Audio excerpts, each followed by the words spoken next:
Hello students.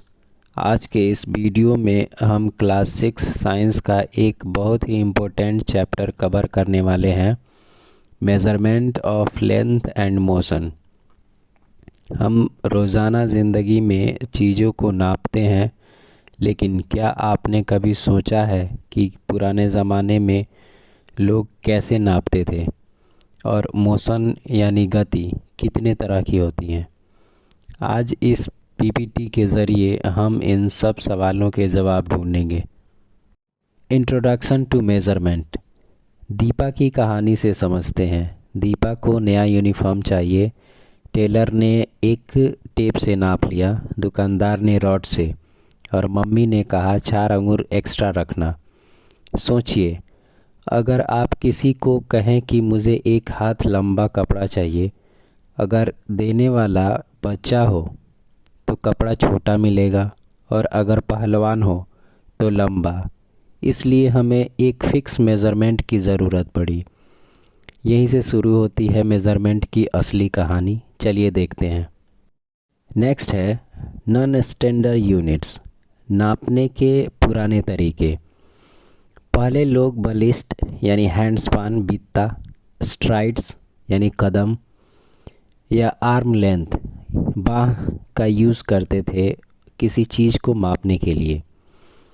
मान लीजिए आप अपने दोस्तों के साथ क्रिकेट खेल रहे हैं और पिच की दूरी 20 कदम रखते हैं। अगर कोई बड़े भैया कदम गिनते हैं तो पिच लंबी हो जाती है, और छोटा बच्चा गिने तो पिच छोटी। इसे नॉन स्टैंडर्ड यूनिट कहते हैं, नॉन स्टैंडर्ड मेज़रमेंट कहते हैं, क्योंकि ये हर इंसान के लिए बदल जाता है।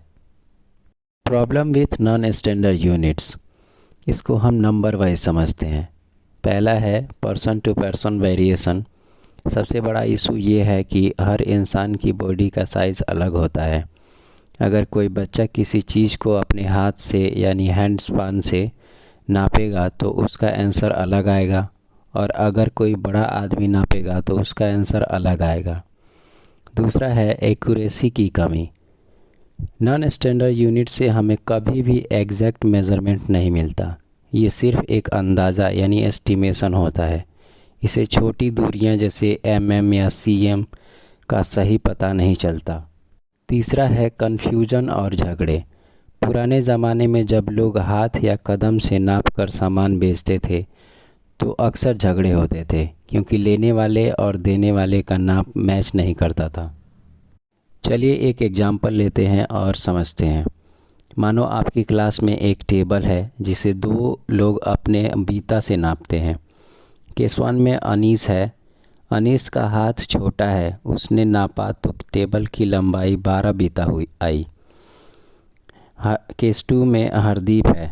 हरदीप का हाथ बड़ा है, उसने नापा तो टेबल की लंबाई सिर्फ 10 बीता आई। प्रॉब्लम क्या हुई? टेबल वही है, लेकिन मेज़रमेंट के नंबर्स 12 और 10 अलग अलग हैं। इससे कन्फ्यूज़न होता है कि टेबल की असली लंबाई क्या है। यही वह वजह है कि हमें स्टैंडर्ड यूनिट्स जैसे मीटर, स्केल या मेजरिंग टेप की ज़रूरत पड़ी, जो पूरे वर्ल्ड में सबके लिए एक बराबर होते हैं। चाहे बच्चा नापे या बड़ा आदमी, 1 मीटर हमेशा 1 मीटर ही रहेगा। अंडरस्टैंडिंग यूनिट्स को एक एग्जाम्पल लेके समझते हैं। अगर आप दुकानदार से कहें मुझे 5 चीनी चाहिए तो वो नहीं समझेगा, लेकिन जब आप कहते हैं 5 केजी तो वो 5 नंबर होता है और केजी यूनिट होता है। बिना केजी के नंबर का कोई मतलब नहीं था। इसी तरह लेंथ के लिए मीटर एक स्टैंडर्ड यूनिट है। नेक्स्ट है history of measurement in India. Bharat में मेज़रमेंट का इतिहास हज़ारों साल पुराना है।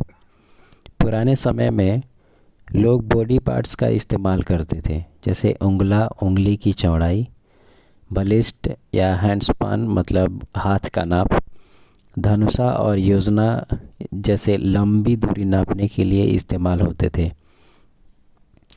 पुरानी सभ्यता जैसे हड़प्पा सिविलाइजेशन, ये सबसे इम्पोर्टेंट पार्ट है। खुदाई के दौरान जैसे आइवोरी और पत्थर के स्केल्स मिले हैं जिन पर बराबर मार्किंग्स थी। एग्जाम्पल के लिए इसका मतलब है कि 5000 साल पहले भी इंडियंस के पास एक परफेक्ट स्टैंडर्ड सिस्टम था जिससे वो एक ही साइज की ईंटें या ब्रिक्स बनाते थे। मॉडर्न एज, आज हम एसआई यूनिट्स जैसे किलोमीटर, मीटर यूज़ करते हैं, लेकिन आज भी फूल वाले या दर्जी कभी कभी हाथ या उंगलियों का यूज़ कर लेते हैं। अब आता है next topic, standard units, SI units. Confusion दूर करने के लिए दुनिया ने एसआई यूनिट्स अपनाए। लेंथ का स्टैंडर्ड यूनिट होता है मीटर। 1 मीटर का कपड़ा चाहे आप इंडिया में ख़रीदें या अमेरिका में, उसकी लंबाई हमेशा बराबर होगी। छोटी चीज़ों के लिए सेंटीमीटर और लंबी दूरी जैसे शहरों के बीच की दूरी मापने के लिए किलोमीटर का यूज़ होता है, किलोमीटर का इस्तेमाल होता है। नेक्स्ट है टूल्स फॉर मेज़रमेंट। सोचो अगर आपको एक सीधी पेंसिल नापनी हो तो आप स्केल यूज़ करोगे, लेकिन अगर आपको अपनी कमर नापनी हो तो क्या स्केल काम आएगा? बिल्कुल नहीं। इसलिए हम अलग अलग टूल्स का यूज़ करते हैं। एग्ज़ाम्पल के लिए मीटर स्केल, ये एक रिजिड यानी सख्त रॉड होती है जो बिल्कुल सीधी चीज़ों को नापने के काम आती है। एग्ज़ाम्पल के लिए दुकानदार थान से कपड़ा नापने के लिए इसका यूज़ करते हैं। आपके जियोमेट्री बॉक्स वाला 15 सेंटीमीटर स्केल भी इसी का छोटा रूप है। मेजरिंग टेप यानी फीता, ये फ्लेक्सिबल होती है यानी इसे मोड़ा जा सकता है। एग्जाम्पल के लिए टेलर इसका यूज़ करता है बॉडी का नाप लेने के लिए। इसका फ़ायदा ये है कि ये गोल या कर्व्ड सरफेस को भी नाप सकती है। स्मॉल स्केल, जियोमेट्री स्केल, आपके पास जो 15 सेंटीमीटर का स्केल होता है वो छोटी चीज़ों के लिए परफेक्ट है। इसमें सीएम और एमएम के निशान होते हैं। एग्जाम्पल के लिए नोटबुक पर लाइन खींचने या पेंसिल की लंबाई चेक करने के लिए। सही टूल का चुनाव करना बहुत ज़रूरी है। आप स्केल से किसी गोल बॉल को नहीं नाप सकते, वहाँ आपको थ्रेड या फ्लेक्सिबल टेप ही चाहिए होगी। नेक्स्ट टॉपिक है correct way to measure length. सही तरीके से मेज़रमेंट कैसे करें? सिर्फ स्केल पकड़ने से काम नहीं चलता, 3 बातें ज़रूरी हैं। प्लेसमेंट, स्केल को ऑब्जेक्ट के एकदम साथ सटीक रखें, टेढ़ा नहीं। ब्रोकन एज, अगर स्केल का 0 टूटा हुआ है तो 1 सेंटीमीटर से स्टार्ट करें और फाइनल रीडिंग से 1 माइनस कर दें। पैरेलक्स एरर, आँखों की पोजीशन, आपकी आँख हमेशा उस पॉइंट के ठीक ऊपर होनी चाहिए जिसे आप नाप रहे हैं। साइड से देखने पर मेज़रमेंट गलत हो जाएगी। नेक्स्ट टॉपिक है मेजरिंग ए कर्व्ड लाइन। एक टेढ़ी मेढ़ी लाइन या गोलाई को स्केल से नहीं नापा जा सकता। किसी कर्व्ड लाइन को या टेढ़ी मेढ़ी लाइन को नापने के लिए एक धागा या थ्रेड लीजिए, उसे उस कर्व्ड लाइन पर धीरे धीरे रखते जाइए। जहाँ लाइन ख़त्म हो धागे पर मार्क लगा दें। अब उस धागे को सीधा करके स्केल पर नाप लें। सिंपल है। नेक्स्ट टॉपिक है रेस्ट वर्सेस मोशन।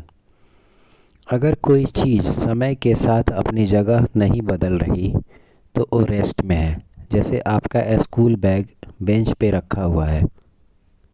मोशन यानी गति, अगर कोई चीज़ समय के साथ अपनी जगह बदल रही है तो वो गति में है, जैसे उड़ता हुआ पक्षी। याद रखें, ये समझने के लिए कि कौन रेस्ट में है और कौन गति में, हमें हमेशा किसी फिक्स्ड पॉइंट यानी किसी चीज़ से कंपेयर करना पड़ता है। एग्जाम्पल के लिए चलती बस में आप अपने दोस्त के साथ बैठे हुए हैं, अपने साथ वाले दोस्त के लिए रेस्ट पर है, लेकिन रोड पर खड़े बंदे के लिए आप मोशन में हैं क्योंकि आप बस में हैं। Describing position and reference point. किसी भी चीज़ की सही जगह पोजीशन बताने के लिए रेफरेंस पॉइंट का होना ज़रूरी है। रेफरेंस पॉइंट यानी फिक्स्ड जगह, वो रुकी हुई जगह जहाँ से हम दूरी नापना शुरू करते हैं। एग्जाम्पल के लिए अगर आप कहें मेरा घर स्कूल से 1 किलोमीटर दूर है, तो यहाँ से स्कूल रेफरेंस पॉइंट है। पोजीशन सही ठिकाना। पोजीशन बताने के लिए दो चीज़ें चाहिए। डिस्टेंस यानी कितनी दूर है, डायरेक्शन किस तरफ है। एग्जाम्पल के लिए रेलवे स्टेशन से 2 किलोमीटर नॉर्थ की तरफ। बिना रेफरेंस पॉइंट के 2 किलोमीटर दूर बोलने का कोई मतलब नहीं है, क्योंकि सुनने वाले को नहीं पता कि आप कहाँ से नाप रहे हो। रोड पर लगे माइलस्टोन भी, जैसे दिल्ली 50 किलोमीटर दिखाता है, वो भी एक रेफरेंस पॉइंट का ही काम करता है। लीनियर मोशन को ही रेक्टिलिनियर मोशन कहते हैं। जब कोई ऑब्जेक्ट एक सीधी लाइन जैसे स्ट्रेट लाइन में मूव करता है तो उसे लीनियर मोशन कहते हैं। इसमें डायरेक्शन चेंज नहीं होती। एग्जाम्पल के लिए एक सीधी रोड पर चलती हुई कार, या दूसरा एग्जाम्पल मार्च पास्ट करते हुए सोल्जर। Circular motion. जब कोई ऑब्जेक्ट किसी एक फिक्स्ड पॉइंट के चारों तरफ गोल गोल घूमता है तो उसे सर्कुलर मोशन कहते हैं। इसमें ऑब्जेक्ट का सेंटर से डिस्टेंस हमेशा सेम रहता है। एग्जाम्पल के लिए चलती हुई घड़ी, घड़ी की सुइयाँ, हैंड ऑफ क्लॉक, या बिजली के पंखे। बिजली के पंखे के ब्लेड्स हमेशा घूमते हैं पर उनका सेंटर एक ही जगह पे होता है। धागे से बंधा हुआ पत्थर जिसे आप हाथों से गोल गोल घुमाते हैं। नेक्स्ट है ओसिलेटरी मोशन, जिसको डोलन गति भी कहते हैं।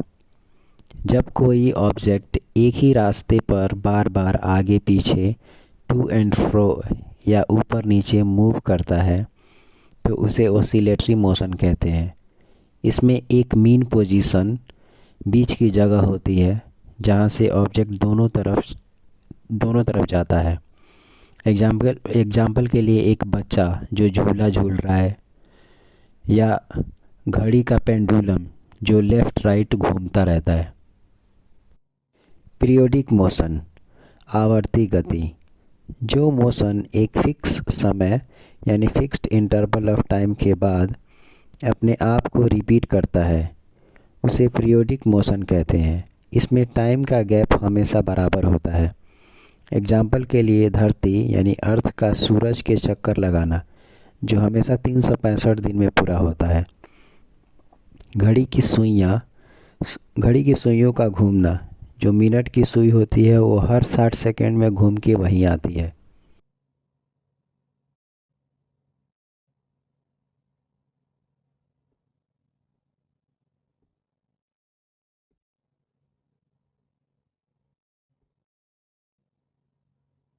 राइटिंग यूनिट्स करेक्टली का मतलब है यूनिट्स को लिखने का सही तरीका। अगर हम यूनिट्स को गलत तरीके से लिखते हैं तो साइंस में उसका मतलब बदल सकता है। सिंबल्स हमेशा स्मॉल लेटर्स में लिखें। यूनिट्स के सिंबल को हमेशा लोअर केस में लिखा जाता है, जैसे 5 मीटर m स्मॉल लेटर में, 10 किलोमीटर km स्मॉल लेटर में। प्लूरल्स का इस्तेमाल ना करें। यूनिट्स हमेशा सिंगुलर फॉर्म में लिखी जाती है, चाहे नंबर्स कितना भी बड़ा हो। 5 किलोमीटर यानी 5 स्पेस km लिखा जाएगा, 5 स्पेस kms लिखना गलत होगा। फुल स्टॉप ना लगाएं। यूनिट के सिंबल के बाद कभी भी फुल स्टॉप नहीं लगाना चाहिए जब तक कि वो सेंटेंस का आखिरी शब्द ना हो। माई हाइट इज़ 150 सेंटीमीटर, ये ख़त्म हो गया। My height is 150 centimetre dot लगाना गलत होगा। नंबर और यूनिट के बीच हमेशा स्पेस होता है। हमेशा नंबर और यूनिट के बीच में एक छोटा सा गैप स्पेस होना चाहिए। जैसे 10 मीटर लिखना हो तो हमें 10 स्पेस मीटर लिखना है। 10 मीटर, 10 के बाद डायरेक्ट एम नहीं लगा सकते, वो गलत हो जाएगा।